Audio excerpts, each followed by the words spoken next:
Meníte strechu? Pozor, nerobte týchto 5 najčastejších a osudových chýb.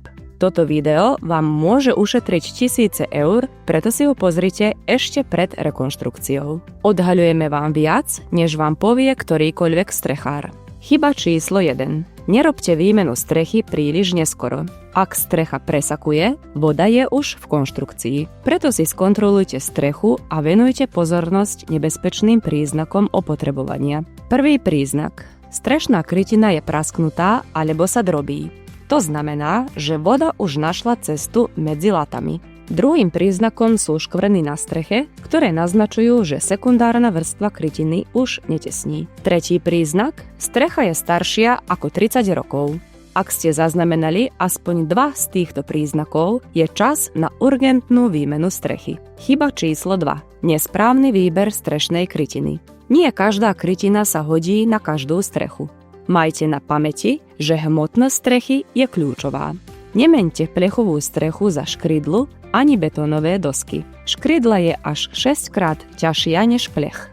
Takáto dodatočná hmotnosť môže strechu zaťažiť až o 10 tón a ohroziť jej statiku. Krytinu vyberajte podľa sklonu strechy. Pri nízkom sklone strechy je odtok vody pomalší, čo môže spôsobiť prenikanie pod strešnú krytinu. Nesprávna kombinácia škrydla a bitumen. Správna voľba plechová strecha. Chyba číslo 3. Strecha nemá dostatočnú ventiláciu. Aj krov musí dýchať. Prikrývka sa výrazne ohrieva na priamom slnku a pod ním sa môže tvoriť kondens, ktorý poškodzuje konštrukciu. Máte takéto ventilačné otvory? Je hrebeň strechy vyvýšený? Alebo špeciálnu ventilačnú pásku pod krytinou?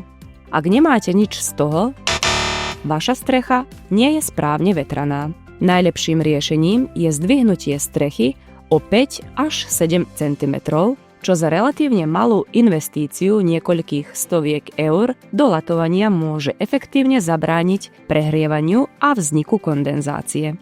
Chyba číslo 4. Opotrebovaná strešná fólia.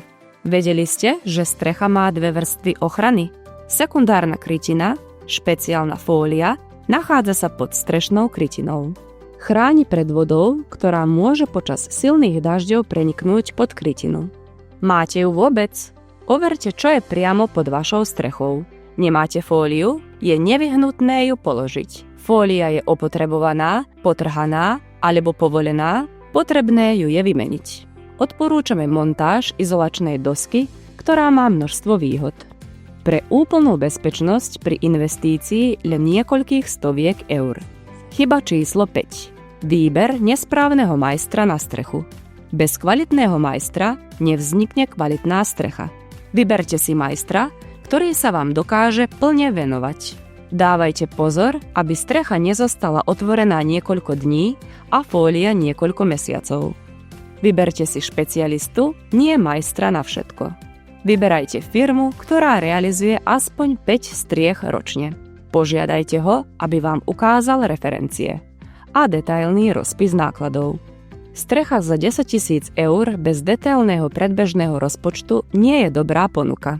V kvalitnej ponuke sú všetky tieto položky jasne uvedené. Viac informácií nájdete na odkaze v popise.